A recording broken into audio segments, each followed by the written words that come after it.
დღეს საქართველოს ეროვნულ გმირს მამია ალასანიას 82 წელი შეუსრულდებოდა. აფხაზეთის ავტონომიური რესპუბლიკის მთავრობის თავმჯდომარე ლევან გალობლიშვილმა ზუგდიდში მერაბ კოსტავას სახელობის პარკში საქართველოს ეროვნული გმირის ბიუსტი გვირგვინით შეამკო და მის ხსოვნას პატივი მიაგო. მამია ალასანია 1993 წლის 27 სექტემბერს სოხუმის დაცემის დღეს აფხაზმა სეპარატისტებმა აფხაზეთის მთავრობის წარმომადგენლებთან ერთად დახვრიტეს. 2018 წელს მას საქართველოს ეროვნული გმირის წოდება მიენიჭა.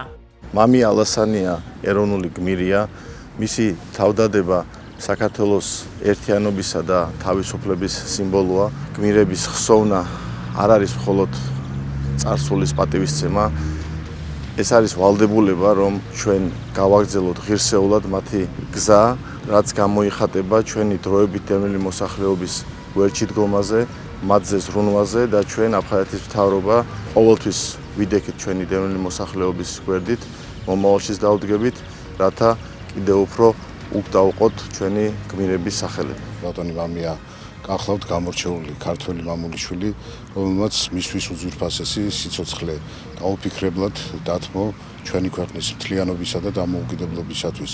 აფხაზეთის მთავრობის ხელმძღვანელთან ერთად, რა თქმა უნდა, პატივი მივაგეთ და შევამკეთ მისი ბიუსტი. ასევე ძალიან მნიშვნელოვანია, რომ ზუგდიდში ჩვენ გვაქვს ეროვნული გმირების ხეივანი, სადაც ნებისმიერ ქართველს აქვს საშუალება, მათ შორის ზუგდიდელს, მივიდეს, პატივი მიაგოს იმ ადამიანებს, რომლებიც გამორჩეულები იყვნენ საქართველოს სიყვარული და თავი დასდეს მისი მომავალი ნათელი მომავლისათვის.